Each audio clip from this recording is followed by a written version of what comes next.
Break के बाद इस्तकबाल अब बात करते हैं दिल्ली की, जहां कोरोना के केसेस में कमी तो वाकई हुई है, लेकिन वायरल फीवर की जद में है। ओपीडी में लगातार वायरल फीवर के मामले बढ़ते ही जा रहे हैं। मारूफ डॉक्टर एम वली का कहना है कि कोरोना थोड़ा कम हुआ है, लेकिन दूसरे वायरस बढ़ने लगे हैं। उनका कहना है कि अगर बारिश के मौसम में वायरस बढ़ने का खतरा सबसे ज्यादा रहता है। दिल्ली में गुज़श्ता 15 दिनों से वायरल फीवर के केसों में इजाफा देखा जा रहा है। डॉक्टर एम वली का कहना है कि ऐसे वक्त में खान पान पर ध्यान देने की अशद जरूरत है। इनसे बात की हमारी नुमाइंदा रचना ने। देश भर में कोविड के मामले कम हो रहे हैं, लेकिन देश की राजधानी दिल्ली की बात करें तो कोविड के मामले तो कम हुए हैं, वायरल के मामले बढ़ने लगे हैं।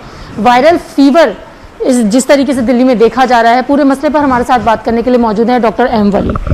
सर, कोविड के तो मामले दिल्ली में घट गए हैं, लेकिन अगर इन दिनों की बात करें तो दिल्ली वायरल फीवर की गिरफ्त में नजर आ रही है। बिल्कुल बिल्कुल आपने सही कहा, और वायरस ही है, कोविड भी वायरस है, और जो हम अब देख रहे हैं वो भी वायरसेस हैं।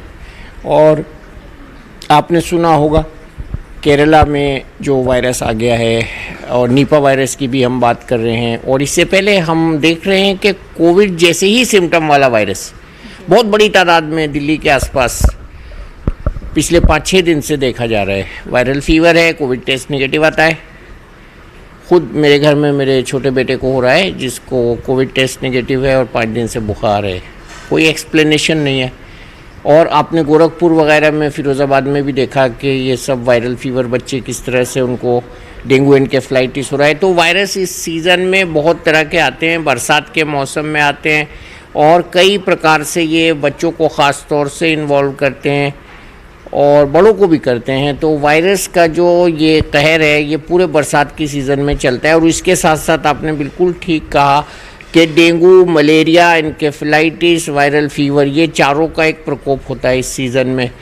और बहुत से और भी लेसर नोन वायरसेस हैं, और बहुत से ऐसे बैक्टीरिया जैसे ऑर्गेनिज्म हैं, जैसे लीवर में इन्वॉल्व करता है एक बैक्टीरिया होता है। इनके जो सिम्टम्स हैं वो क्या होते हैं, कैसे पता करें कि ये वायरल फीवर है या फिर हम दूसरे किसी फीवर की तरफ बढ़ रहे हैं? देखिए, सिम्टम में बड़ा ओवरलैप होता है, इसमें हमें पहचानना पड़ता है।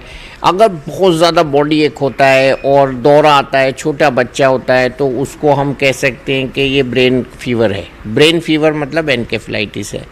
अभी हम बात कर रहे थे निपा वायरस की, तो निपा वायरस में भी केरला में ऐसे ही देखा जा रहा है। तो जो नॉर्मल वायरल फीवर होता है उसमें बॉडी एक बहुत ज़्यादा होता है, खांसी कम होती है, हेडेक बहुत होता है, प्रोस्ट्रेशन जिसको कहते हैं, बुखार वाली फीलिंग, बॉडी का टूटना, फीवर के साथ चिल्स, राइगर्स का होना, और बाद में इसमें भी निमोनिया हो जाता है। अगर हम इसको ऐसे ही अनअटेंडेड छोड़ दें तो ऐसे बच्चों को या मरीज़ों को निमोनिया भी हो जाता है। और ख़ास तौर से इस वायरल फीवर का कोई हमारे पास इलाज नहीं होता है। अब जैसे कि RT-PCR से निपा वायरस की डायग्नोसिस हो भी गई तो कोई इलाज नहीं है। बच्चों में डेंगू की डायग्नोसिस हो गई, प्लेटलेट कम है, डेंगू का टेस्ट IgM पॉजिटिव आ गया, तो उसका भी कोई ख़ास इलाज नहीं है। तो इसमें सबसे ज़्यादा आइसोलेशन की ज़रूरत है। ऐसे लोगों को जिनको वायरल फीवर होता है उनको एक बिस्तर पर नहीं सोना चाहिए, सेम टॉवल नहीं यूज़ करना चाहिए, मच्छरदानी को उपयोग करना चाहिए। मच्छरदानी सबसे बड़ा बैरियर है, क्योंकि ज़्यादातर पिछले 2 हफ्तों की बात करें, बारिश भी अच्छी खासी दिल्ली में हुई है, और OPD में इन दिनों वायरल फीवर के मरीज ज़्यादा पहुँचे, खांसी, जुकाम, सिरदर्द, जैसे कि आपने बताया। तो इस फीवर से बचने के लिए सर क्या कुछ प्रिकॉशंस लेने चाहिए, व्यूअर्स को थोड़ा बता दीजिए। देखिए, बच्चों को बहुत ज़्यादा बचा के रखना है, बाहर बिल्कुल मत निकलने दें, ना बच्चे बाहर से भीग के आके नहाएं। ये बहुत कॉमन होता है, बाहर से गए और भीगे और उसके बाद नहाना घर में आके। दूसरा, मच्छरदानी का उपयोग इसमें बड़ा सकारात्मक है। और तीसरे ये कि घर में जैसे कूलर है या फ्लावर वाजेज़ हैं, उनमें पानी इकट्ठा होता है, उसको सूखा दें बिल्कुल। और अगर घर के आसपास पानी इकट्ठा है तो वो तो कॉरपोरेशन का काम होता है, वो उसमें दवाई छिड़कते हैं या उस पानी को मिट्टी डाल के सुखाते हैं। और पांचवा ये है कि अगर आसपास कुछ ऐसे कलेक्शंस हैं पानी के तो उसमें लार्वा खाने वाली फिशेस को डाला जाता है। तो ये सब मिला जुला, लेकिन इसमें सबसे बड़ा रोल मच्छरदानी का और मॉस्किटो रेपेलेंट्स का है। और मॉस्किटो रेपेलेंट्स में बच्चों के लिए बताता हूँ कि उनके गाल पे ना लगा के क्रीम को उनकी मसहरी पे जो लकड़ी का हिस्सा होता है वहाँ पे लगाएं तो उसको एलर्जीज नहीं होती। सर क्या एक ऐसी कोई जो मेडिसिन है जो हमें लेनी चाहिए अगर अचानक से किसी को ये समस्या आ जाए, और किस कंडीशन में डॉक्टर से कंसल्ट करना चाहिए? देखिए, अगर बच्चे को एकदम 104 बुखार आ जाए, दौरा आ जाए, या उसके सांस लेने में आपको लगे परेशानी है, माँ को सबसे पहले माँ पहचानती है ऐसे लक्षण को, या बच्चा उल्टी कर रहा हो, पीला पड़ जाए एकदम से, तो फ़ौरन डॉक्टर के पास ले जाना चाहिए। This is an emergency. और अगर बुखार है, हल्का है, तो इसमें एहतियात ये करनी चाहिए कि ज़्यादा ठंडे पानी की पट्टियाँ नहीं रखनी चाहिए, लेकिन पैरासीटामोल दी जा सकती है सेफली, एस्प्रिन नहीं देनी चाहिए, और कोल्ड स्पंजिंग भी ज़्यादा नहीं करनी चाहिए, क्योंकि आजकल बड़ा अजीब सा वेदर है। पंखे के नीचे बच्चे को रख सकते हैं और ठंडी जगह रख सकते हैं, और उसको बाहर जाने से बिल्कुल रोकना चाहिए।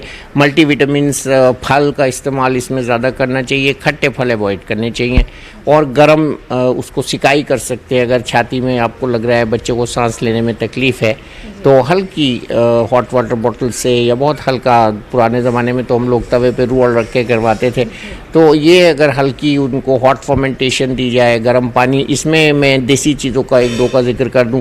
एक तो ज़ाफ़रान है, ज़ाफ़रान जिसको हम केसर कहते हैं, वो बहुत अच्छा होता है छोटे बच्चों को वार्म अप करने के लिए। और दूसरा कलौंजी, अगर ज़रा बड़ा हो तो वो खा सकते हैं, कलौंजी का इस्तेमाल करना चाहिए। और जो घर में जैसे हल्दी वाला दूध है, वो बहुत अच्छा होता है इसके लिए। तो ये तीनों चीज़ें बहुत अच्छी हैं इसके लिए। तो आपने देखा कि जिस तरीके से दिल्ली इन दिनों वायरल फीवर की गिरफ्त में है, इससे बचने के लिए सबसे ज़्यादा मच्छरदानी का इस्तेमाल करना चाहिए।